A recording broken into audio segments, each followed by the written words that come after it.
Hello అండి, అందరూ బాగున్నారా? మేము బాగున్నామండి. మీరు కూడా బాగున్నారా అనుకుంటున్నాను. ఇది వచ్చేసి సాటర్డే రోజు నేను ఆఫీస్కి వెళ్ళాలి. లాస్ట్ సాటర్డే కదా, ఏ మంత్కైనా లాస్ట్ సాటర్డే మేము ఆఫీస్కి వెళ్ళాల్సిందే. పాత కంపెనీలో లేదు, కొత్త కంపెనీలో అయితే కంపల్సరీగా వెళ్ళాల్సిందే. అంతకు ముందర చేసిన కంపెనీలో కూడా వెళ్ళాలి, ఎందుకంటే నాది ఇన్సూరెన్స్ కంపెనీ కాబట్టి. ఇన్సూరెన్స్, బ్యాంకింగ్ ఇలాంటి వాటిల్లో లాస్ట్ మంత్ ఎండ్ వచ్చింది అని అంటే చాలా ప్రెషర్ ఉంటుంది అనమాట. సో అందుకని ఆఫీస్కి వెళ్ళాలి. సో ఈరోజు వీడియోలో అయితే అసలు నేను నా ఫినాన్స్ని ఎలా బ్యాలెన్స్ చేస్తాను, నేను మొన్న చెప్పాను కదా ఎంత ఖర్చు పెట్టుంటానో చెప్పండి అని చెప్పి. అసలు ల్యాక్స్ ఆఫ్ రూపీస్ నేను ఎలా ఖర్చు పెడుతున్నాను, నాకు ఎక్కడి నుంచి వస్తున్నాయి, నాకు సేవింగ్స్ ఏంటి, అసలు నేను సేవింగ్స్ ఎలా చేస్తాను, ఇవన్నీ నేను ఈ వీడియోలో మాట్లాడదామని అనుకుంటున్నానండి. చాలా చిన్నగా చెప్పేస్తాను. మీకు ఇంకా ఏమన్నా డౌట్స్ ఉంటే కమెంట్స్లో చెప్పండి. ఫస్ట్ థింగ్, నాకు సోర్స్ ఆఫ్ ఇన్కమ్ ఏంటి? సోర్స్ ఆఫ్ ఇన్కమ్ బేసిక్గానే నాకు శాలరీ అండి. నేను అది ప్రీవియస్ వీడియోలో కూడా చెప్పాను. నాకు శాలరీ చాలా ఇంపార్టెంట్, దట్టు కొన్ని ఇయర్స్ ఇంకా ఇంపార్టెంట్. ఆ తర్వాత రిటైర్మెంట్ అని అనుకుంటున్నాను, అది చూడాలి. సెకండ్, నేను అసలు మనీ ఎలా సేవ్ చేసుకుంటాను అనేది ఆన్సర్ చేస్తానండి. యాక్చువల్గా నేను 2005 నుంచి జాబ్ చేస్తున్నాను. కరెక్ట్గా ఇది 21st ఇయర్.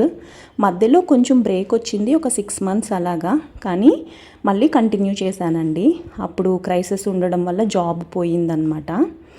అయితే నేను ఎందుకో తెలీదు, నేను ఒక కంపెనీలో పనిచేస్తున్నప్పుడు మ్యూచువల్ ఫండ్స్లో ఇన్వెస్ట్ చేయమని చెప్పి ఒక మేడం చాలా ఫోర్స్ చేశారు. అప్పటి వరకు అసలు నాకు మ్యూచువల్ ఫండ్ అంటే ఏంటి, ఎస్ఐపి అంటే ఏంటి ఏం తెలియదు అనమాట. అప్పుడు నేను ఇన్వెస్ట్ చేసినప్పుడు కూడా నాకేం తెలీదు. లక్కీగా 2009 ఆ టైంలో ఇన్వెస్ట్ చెయ్యండి అని చెప్పేసి అన్నారనమాట. అప్పుడు ఇన్వెస్ట్ చేశానండి first time. 1000 rupees ICICI and Reliance, ఈ 2 మ్యూచువల్ ఫండ్ కంపెనీస్లోనూ ఏ ఫండ్లో పెట్టాము అనేది అయితే నాకు అసలు నిజంగానే గుర్తులేదు. అప్పట్లో నాకు అది తెలియదు కూడా, తెలుసుకోవాలని చెప్పి. కాకపోతే ఏంటంటే 1000 రిలయన్స్ ఐసిఐసిఐలో పెట్టారనమాట ఆవిడ. సో నాకేమైంది, ఎప్పుడన్నా విత్డ్రా చేసుకోవచ్చు, ఎప్పుడన్నా క్యాన్సిల్ చేసుకోవచ్చు అనేసి అన్నారనమాట. ఇంకా శాలరీ వస్తుంది కదా ఉంచేసుకుందామని అనుకున్నాను. కానీ అన్ఫార్చునేట్గా 2009లోనే నాకు జాబ్ లేదనమాట, పోయింది. చెప్పాను కదా, జాబ్ చేంజ్ అయ్యాను, అది నచ్చక మానేశాను అనమాట. అప్పుడు నేను ఐసిఐసిఐది క్యాన్సిల్ చేసేసి డబ్బులు తీసేసుకున్నాను. నాకు సర్వైవ్ అవ్వడానికి చాలా ఇంపార్టెంట్ అయ్యిందనమాట. సో అది రిలయన్స్ది మంచి రిటర్న్స్ వచ్చినాయండి. ఇంకా అప్పటి నుంచి నేను అసలు వెనక్కి తిరిగి చూడలేదు. రిలయన్స్లోనే మళ్ళీ రీఇన్వెస్ట్ చేశాను. నేను గ్లోబల్ ట్రీలో జాయిన్ అయ్యాను. నేను ఇన్సూరెన్స్ నుంచి సడన్గా డొమైన్ చేంజ్ అయిపోయాను, అంటే ఫీల్డ్ కూడా మారిపోయాను అనమాట. ఇన్సూరెన్స్ నుంచి ఎడ్యుకేషన్కి వచ్చేసాను. అది గ్లోబల్ ట్రీ అనమాట. గ్లోబల్ ట్రీ నాకు నిజం చెప్పాలంటే నన్ను సేవ్ చేసింది, నా లైఫ్లో నేను నిలబడడానికి అని చాలా ప్రౌడ్గా చెప్పుకుంటాను. ఆ owners Srikar sir, Shubhakar sir చాలా సపోర్ట్ చేస్తారు నాకు. వాళ్ళైతే నేను 3 years పనిచేశాను అక్కడ. 3 years కూడా నాకు గ్రాడ్యువల్గా మంచిగానే గ్రోత్ వచ్చింది ఆ కంపెనీలో. దాని తర్వాత మళ్ళీ నేను ఇన్సూరెన్స్ కంపెనీలో జాయిన్ అయిపోయాను 2012లో. అప్పటి నుంచి ఇప్పుడు కూడా ఇంకా ఇన్సూరెన్స్లోనే కంటిన్యూ అవుతున్నాను అనమాట. కమింగ్ బ్యాక్, నేను గ్లోబల్ ట్రీలో ఎప్పుడైతే జాయిన్ అయ్యానో నాకు రిలయన్స్ నుంచి మంచి రిటర్న్స్ వచ్చినాయి కదా.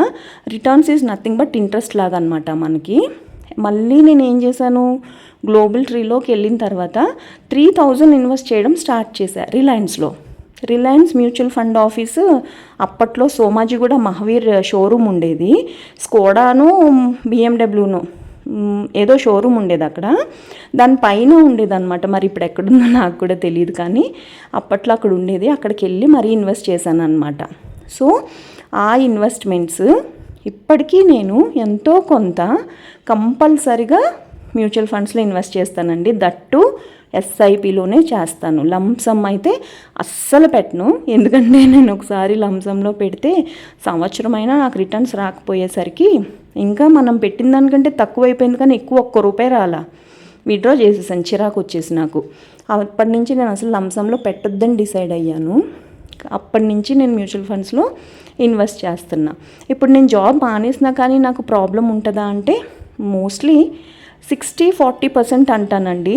60% ప్రాబ్లం లేదు, 40% ప్రాబ్లం ఉంది అని అనుకుంటున్నాను. చూడాలి, ఇప్పుడు ఇంకా కొంచెం కొన్ని ఇయర్స్ చేద్దామని అనుకుంటున్నాను కదా జాబ్.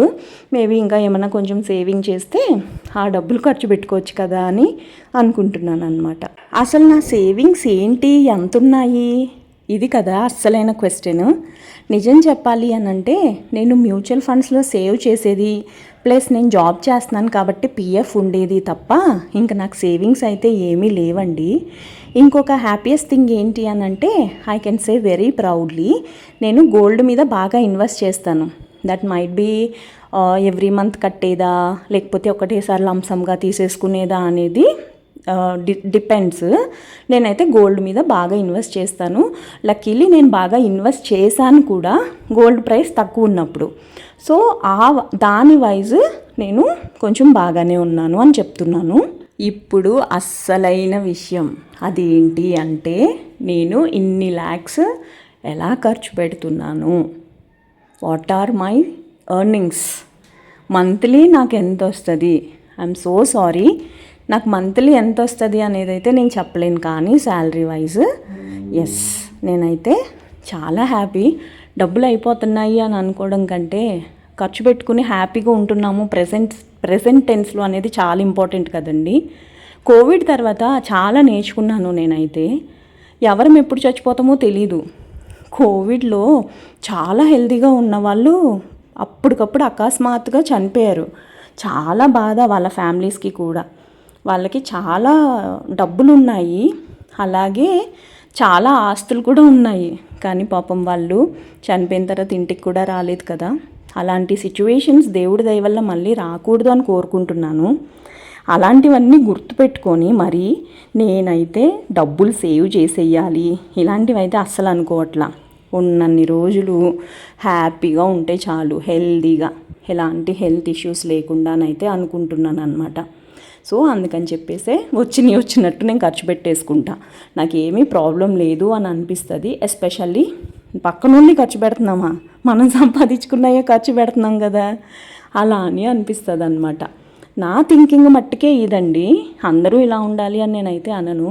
కాకపోతే కొన్ని బాధ్యతలు ఉంటాయి, అవి కూడా నిర్వర్తించుకుంటూ ఇలా ఖర్చు పెట్టేసుకుంటూ ఉంటాను అనమాట. సో అందుకే ఇన్ని కొంటా ఉంటాను. చెప్పాను కదా బేస్ ఇన్వెస్ట్మెంట్ బంగారం అని చెప్పి. 99% అచీవ్ అయిపోయాను అనుకుంటున్నాను. ఇంకా 1% చూస్తాను. కొన్ని దేవుడి దయ వల్ల ఇప్పుడైతే మేము బాగానే ఉన్నాము. వీఆర్ వెరీ ప్రౌడ్, నేను మా అన్నయ్య కూడా. ఇదండి నా శాలరీ, ఎర్నింగ్స్, ఖర్చులు. ఎలా అనిపించింది? నచ్చితే సబ్స్క్రైబ్ చేయడం మర్చిపోకండి. బాయ్.